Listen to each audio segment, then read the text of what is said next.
Master minds commerce చదవాలనుకునే 10th inter విద్యార్థుల తొలి ఎంపిక.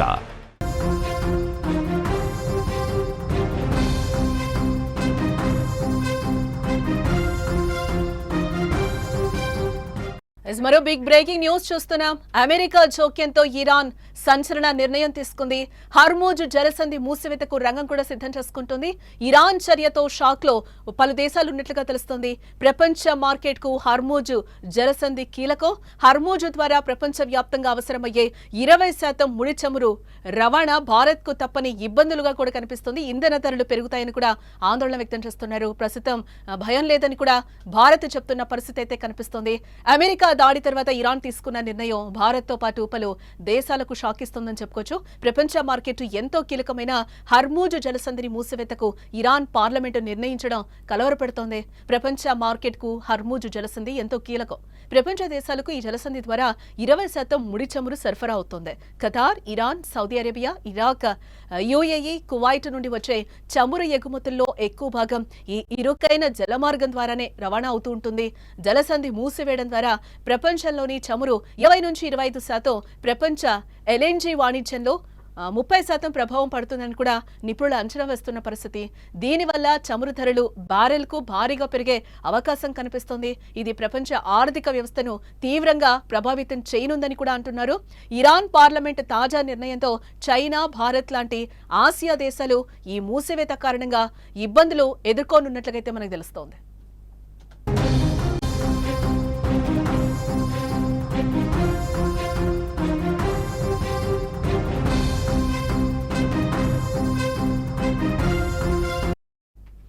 భారతదేశానికి హర్మూజ్ జలసంధి చాలా ముఖ్యమైనది. మన దేశం దిగుమతి చేసుకుంటున్న మొత్తం దిగుమతి 5.5 మిలియన్ బ్యారెళ్లలో రోజుకు 2 మిలియన్ బ్యారెళ్ల ముడి చమురు హర్మూజ్ జలసంధి ఇరుకైన జలమార్గం ద్వారానే రవాణా అవుతోంది. అయితే హర్మూజ్ జలసంధి మూసివేసిన భారత్ కు ఇబ్బంది లేదని కేంద్ర ప్రభుత్వం చెప్తోంది. ఆయిల్ సరఫరాపై భయం లేదు, చాలా నిల్వలు ఉన్నాయని కేంద్ర పెట్రోలియం, సహజ వాయు మంత్రి హర్దీప్ సింగ్ పూరి అంటున్నారు. చమురు మార్కెటింగ్ కంపెనీలకు వారాలకు సరిపడా సరఫరాలు ఉన్నట్టుగా కూడా ఆయన వివరించడం జరిగింది. రష్యన్ చమురు హర్మూజ్ జలసంధి నుంచి కాకుండా సోయజ్ కాలువ, కేఫ్ ఆఫ్ గుడ్ హోప్ లేదా పసిఫిక్ మహాసముద్రం ద్వారా వస్తుంది. ఇటు అమెరికా, పశ్చిమాఫ్రికా, లాటిన్ అమెరికన్ ప్రవాహాలు కూడా బ్యాకప్ ఆప్షన్లుగా ఉండడంతో భారత్ కు కొన్ని రోజులు ఎలాంటి ఇబ్బంది కూడా లేకపోవచ్చు అని అంటున్నారు. ఎలాంటి ఇబ్బంది లేకుండా ఇంధన దిగుమతులకు ప్రత్యామ్నాయ మార్గాలను కూడా అన్వేషిస్తోంది. అయితే ఇది తాత్కాలికంగా ఊరటనిచ్చినా యుద్ధం మరిన్ని రోజులు కొనసాగితే మాత్రం ఇండియాపై తీవ్ర ప్రభావం ఉండొచ్చని కూడా నిపుణులు చెప్తున్న పరిస్థితి కనిపిస్తుంది. ఇక ఇదే అంశానికి సంబంధించిన మరింత సమాచారాన్ని మా సీనియర్ జర్నలిస్ట్ విజయ్ అందించే ప్రయత్నం చేస్తారు. ఎస్ విజయ్, ఇరాన్ గత కొన్ని రోజులుగా హర్మూజ్ జలసంధిని మూసివేస్తామని కూడా చెప్తూ వస్తున్న పరిస్థితి అయితే కనిపిస్తుంది. ఈ రోజు అదే జరిగిందని అనుకోవచ్చు అంటారా? దీంతో భారత్ పై చమురు దిగుమతులు పడే అవకాశం ఉందా? ఏం జరగబోతుంది అనుకోవచ్చు అంటారు? ఎస్ జానకి, ఇప్పటి వరకు ఇజ్రాయెల్, ఇరాన్ మధ్య జరుగుతున్నటువంటి యుద్ధం విషయంలో ఒక్కసారిగా అమెరికా నేరుగా రావడం, అమెరికాకు సంబంధించినటువంటి ఫైటర్ జెట్స్ కావచ్చు, అలాగే స్టెల్కి సంబంధించినటువంటి విమానాలన్నీ కూడా ఏదైతే బంకర్ బస్టర్కి సంబంధించినటువంటి బ్లాస్ట్ చేయడం, పెద్ద ఎత్తున చేయడం, అంటే ఇరాన్కి సంబంధించినటువంటి అణు కేంద్రాలు, ఏదైతే అణు శుద్ధి కేంద్రాలు ఉన్నాయో వాటి మీద నేరుగా దాడి చేశామని స్వయంగా అమెరికన్ ప్రెసిడెంట్ ట్రంప్ ప్రకటించిన తర్వాత కొద్దిసేపటి తర్వాత ఇరాన్ కూడా ఒక ప్రకటన చేసింది. తమకు ఎలాంటి నష్టం కూడా జరగలేదు, కేవలం భూమి ఉపరితలం పైన ఉన్నటువంటి కట్టడాలకు మాత్రమే డ్యామేజ్ అయింది అనేటువంటి ఒక నిర్ణయం తీసుకుంది. కానీ ఇరాన్కి జరిగినటువంటి నష్టం మాత్రం చాలా తీవ్రమైనటువంటి నష్టంగానే మనం భావించాలి. అయితే ఇప్పుడు ఇరాన్ ఒక కీలకమైనటువంటి సంచలనమైన నిర్ణయం తీసుకుంది. ఎందుకంటే గల్ఫ్ కంట్రీస్ అన్నీ కూడా, ఆ దేశాలన్నీ కూడా అక్కడ ఉన్నటువంటి చమురు నిల్వలు, ఆయిల్ నిల్వల మీదే మొత్తం ప్రపంచ ఆర్థిక వ్యవస్థ అంతా కూడా ఆధారపడి ఉంటుంది. కొంతవరకు అసమానతలకు గురయ్యేటువంటి అవకాశం కూడా ఉంది. ఒకవేళ ఏదైతే హర్మూజ్ జలసంధి, ఇది ముఖ్యంగా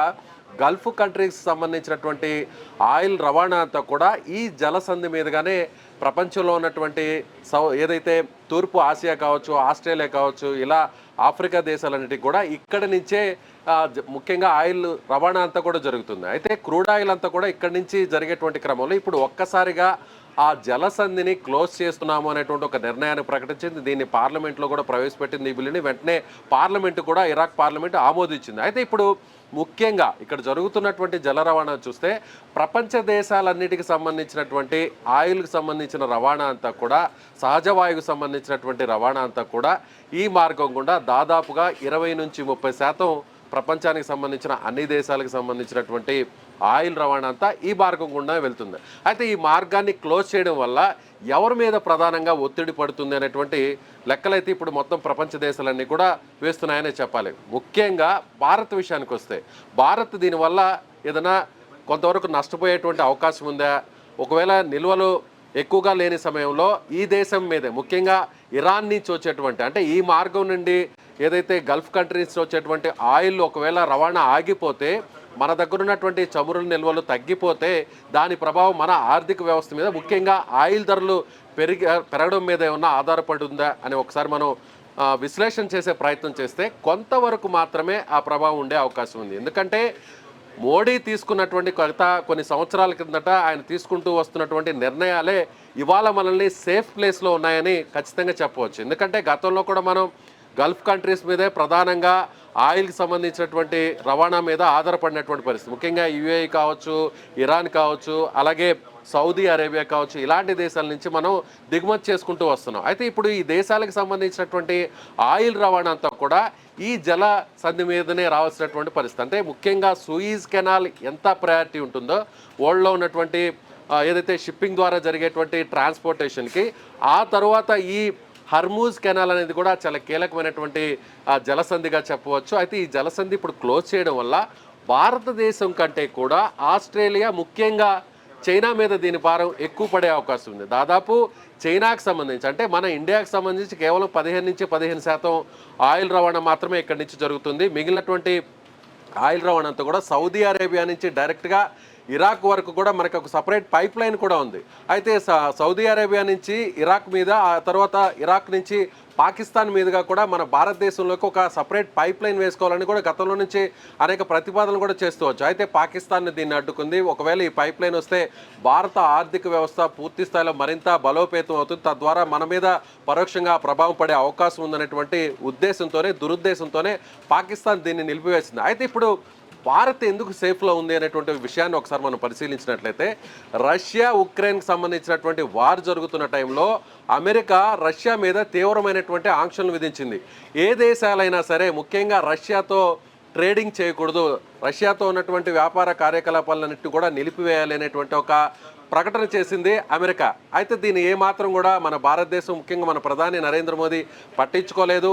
రష్యాతో మనకున్నటువంటి అనుబంధం వల్ల దశాబ్దాలుగా మనకున్నటువంటి మిత్ర దేశంలో మొదటి స్థానంలో ఉన్నటువంటి దేశం రష్యా. మన టెక్నాలజీ విషయాన్ని కావచ్చు, అదేవిధంగా ప్రతి విషయంలో కూడా ముఖ్యంగా డిఫెన్స్కి సంబంధించినటువంటి ఆయుధాల సరఫరా కావచ్చు, ఆయుధాల తయారీ కావచ్చు, లేదంటే స్పేస్ టెక్నాలజీ కావచ్చు, ఇలా ప్రతి విషయంలో కూడా ప్రపంచ దేశంలోనే ముఖ్యంగా రష్యా మాత్రమే మనకి ఒక బలమైనటువంటి మిత్ర దేశంగా చెప్తుంటాం. కాబట్టి రష్యాతో ఆ స్థాయిలో కూడా ఆంక్షలు విధించినా కూడా అమెరికా ఎక్కడ కూడా ఆంక్షల్ని మనం కనీసం పట్టించుకోలేదు. నేరుగా రష్యా నుంచే మనం ఆయిల్ని దిగుమతి చేసుకున్నాం. అంటే అప్పటి వరకు రష్యా ఎవరికైతే ఎగుమతులు చేస్తూ వచ్చిందో, అమెరికా ఎప్పుడైతే ఈ ప్రకటన చేసిందో, అమెరికా ఎప్పుడైతే రష్యా ఉక్రెయిన్ వారు తీవ్రమైనటువంటి తరుణంలో అప్పుడు అమెరికా రష్యా నుంచి దిగుమతులు చేసుకోవడం నిలిపివేయాలి, అలాగే రష్యాకు సంబంధించినటువంటి వ్యాపార కార్యకలాపాలను నిలిపేయాలనేటువంటి ఒక హెచ్చరిక చేసిన నేపథ్యంలో చిన్న చిన్న దేశాలన్నీ కూడా రష్యా నుంచి ఆయిల్ని దిగుమతి చేసుకోవడం కొంతవరకు మ్యాక్సిమం నిలిపివేసింది. అయితే భారత్ మాత్రమే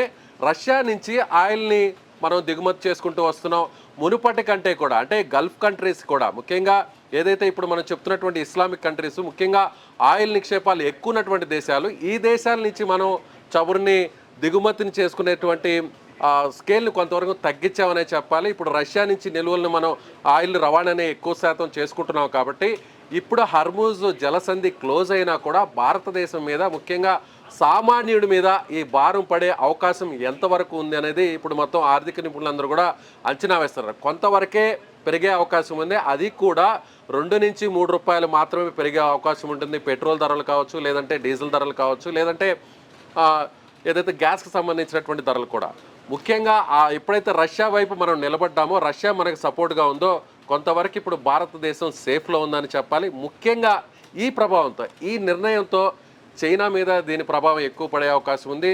దీనివల్ల ఇప్పుడు ఇరాక్ తీసుకున్నటువంటి ఈ నిర్ణయంతో అమెరికా ఎలా స్పందిస్తూ చూడాల్సినటువంటి పరిస్థితి. ఎందుకంటే అమెరికా ఇప్పటి వరకు ఏదైతే బాంబింగ్ జరిగిన తర్వాత, ఏదైతే న్యూక్లియర్ స్టేషన్స్ మీద అటాక్ జరిగిన తర్వాత చాలా గర్వంగా ఆ విషయాన్ని ట్రంప్ ప్రకటించుకున్నారు. ఆ తర్వాత ఎక్కడా కూడా భయపడకుండా ఇరాన్ ఇలాంటి నిర్ణయం తీసుకుంది. ఇప్పుడు డైరెక్ట్గా రష్యా ఒకవేళ రంగంలో దిగి ముఖ్యంగా చైనా మీద దీని ప్రభావం పడుతుంది కాబట్టి చైనా ఏం నిర్ణయం తీసుకుంటుంది? ఇప్పటి వరకు చైనా ఇరాన్కి పరోక్షంగా సపోర్ట్ చేస్తూ వస్తుంది. ఎక్కడా కూడా ప్రత్యక్షంగా చైనా సపోర్ట్ చేయలేదు.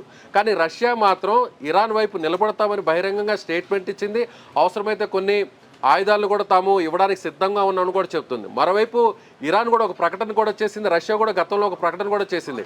అవసరమైన సమయంలో, కీలకమైనటువంటి సమయంలో, అత్యవసరమైనటువంటి సమయంలో, ఇరాక్కి చివరి నిమిషం ఉన్నటువంటి సమయంలో తాము న్యూక్లియర్ వెపన్ని కూడా ఇరాక్కి ఇవ్వడానికి సిద్ధంగా ఉన్నాము అంటూ రష్యా ఒక స్టేట్మెంట్ ఇచ్చింది. ఆ స్టేట్మెంట్ని మనం ఒకసారి పరిశీలించినట్లయితే ఇప్పుడు ఇలాంటి సమయంలో ఒకవేళ రష్యా కానీ న్యూక్లియర్ వెపన్ని కానీ ఇరాక్ ఇస్తే దాన్ని ఇజ్రాయెల్ మీద కానీ ఒకవేళ ప్రయోగిస్తే ఇది ఖచ్చితంగా 3వ ప్రపంచ యుద్ధానికి దారి తీసేటువంటి అవకాశం ఉంది. ఇప్పటి వరకు కూడా ఇరాన్, ఇజ్రాయెల్ ఈ 2 దేశాల మధ్య యుద్ధం జరుగుతున్నా అందులో నేరుగా అమెరికా ఇప్పుడు జోక్యం చేసుకొని ఆ దేశాల మీద నేరుగా ఫైటర్ జెట్స్ ద్వారా బాంబింగ్ చేసినా కూడా ఇప్పటి వరకు కూడా మిగిలినటువంటి దేశాలన్నీ కూడా కాస్త ప్రశాంతంగా ఉండడానికి కారణం వాళ్ళ ఆర్థిక వ్యవస్థ మీద ఎక్కడ కూడా భారం పడినటువంటి పరిస్థితి. ఈ యుద్ధాలన్నీ కూడా జానికి ఒకే విషయం చెప్పాలి. ఇప్పుడు జరుగుతున్నటువంటి యుద్ధాలన్నీ కూడా చూస్తే ఆయా దేశాలు కంటే ముఖ్యంగా వాళ్ళ సొంత దేశాలకు కలిగేటువంటి ప్రయోజనం ఏంటి, నష్టం ఏంటి, వీటిని ఎక్కువగా ముందు అందరూ కూడా క్యాలిక్యులేట్ చేస్తారు. ఇలా చూసినటువంటి పరిస్థితుల్లో ఇది అమెరికాకి ఈ నిర్ణయం కొంతవరకు కలిసి వస్తుందా లేదంటే నష్టం కలిగిస్తుందా అనేది ముందు మనం అంచనా వేయాలి. ఎందుకంటే ఇప్పుడు అమెరికా ట్రంప్ ఎప్పుడైతే మళ్ళీ తిరిగి 2వసారి అధ్యక్షుడయ్యాడో ట్రంప్ తీసుకుంటున్నటువంటి వాణిజ్యపరంగా ఆయన తీసుకుంటున్నటువంటి నిర్ణయాలన్నీ కూడా మొత్తం ప్రపంచ దేశాలకు సంబంధించినటువంటి ఆర్థిక వ్యవస్థల మీద కొంతవరకు ప్రతికూలంగా మారుతున్నటువంటి పరిస్థితులు కనిపిస్తున్నాయి. అయితే చైనా ఒక నిర్ణయం తీసుకుంది. చైనాకు వ్యతిరేకంగా ఆంక్షలు పెట్టడం జరిగింది. అయితే ఇప్పుడు అమెరికా ఏం చెప్తుందంటే ఒకవేళ ఈ కెనాల్ని క్లోజ్ చేశారు కాబట్టి, ఈ జలసంధిని క్లోజ్ చేశారు కాబట్టి, హర్మూజ్ జలసంధిని అమెరికానే డైరెక్ట్గా ఇప్పుడు రంగంలోకి వచ్చి మిగిలినటువంటి దేశాలన్నీ కూడా ఆయిల్ను తాము అమ్ముతాము, మా దగ్గర నుంచి ఆయిల్ని కొనుగోలు చేయండి అంటూ కూడా ఇప్పుడు ఒక వక్ర బుద్ధిని ఇప్పుడు అమెరికా తెర మీదకి తీసుకొచ్చేటువంటి అవకాశం ఉంది. ఇప్పుడు ఇరాన్ తీసుకున్నటువంటి ఈ నిర్ణయం వల్ల అమెరికాకు ప్రయోజనం కలిగితే మాత్రం అమెరికా వెయిట్ అండ్ సీ అనేటువంటి ధోరణిలో ఉంటుంది. అయితే దీని ప్రభావం తీవ్రంగా చైనా మీద పడుతుంది కాబట్టి చైనా ఒకవేళ ప్రత్యక్షంగా రంగంలోకి దిగితే మాత్రం ఉద్రిక్త పరిస్థితులు పెరిగే అవకాశం ఉంది. 3వ ప్రపంచ యుద్ధానికి కూడా దారి తీసేటువంటి అవకాశం ఉంది. ఇందులో ఒక్క విషయం అయితే మాత్రం మనం ఖచ్చితంగా చెప్పవచ్చు, రష్యా దగ్గర నుంచి గత కొన్ని నెలల కిందటే మనం కీలకమైన నిర్ణయం తీసుకొని అతి తక్కువ ధరకే మనం క్రూడ్ ఆయిల్ని కొనుగోలు చేయడం జరిగింది. క్రూడ్ ఆయిల్ని అతి తక్కువ ధరకే మనం కొనుగోలు చేసినా కూడా ఎక్కడా కూడా మన గవర్నమెంట్ ఆయిల్ రేట్స్ని డౌన్ చేయలేదు. అలాగే ప్రీవియస్గా ఉన్నటువంటి ఆయిల్ ధరలు ఎలా ఉన్నాయో ఆ ధరలను అలాగే కంటిన్యూ చేస్తూ వచ్చారు. అయితే మిగిలినటువంటి ఈ ధనాన్నంతా కూడా ఇప్పుడు మన భారతదేశం ఏం చేస్తుందంటే ముఖ్యంగా రోడ్ల రవాణా కావచ్చు, దేశానికి సంబంధించినట్టు వేరే రంగాల మీద కూడా ఇన్వెస్ట్ చేస్తుంది. అంటే రోడ్డు మార్గాలు వాటి మీద ఇన్వెస్ట్ చేస్తూ వచ్చింది. అయితే ఇప్పుడు ఒకవేళ ఈ నిర్ణయం వల్ల అంటే ఇరాన్ తీసుకున్నటువంటి ఈ నిర్ణయం వల్ల కొంతవరకు స్వల్పంగా రేట్లు పెరిగే అవకాశం ఉన్నప్పటికీ సామాన్యుడి మీద మాత్రం ఆ ధరల పెంపు వేసేటువంటి భారాన్ని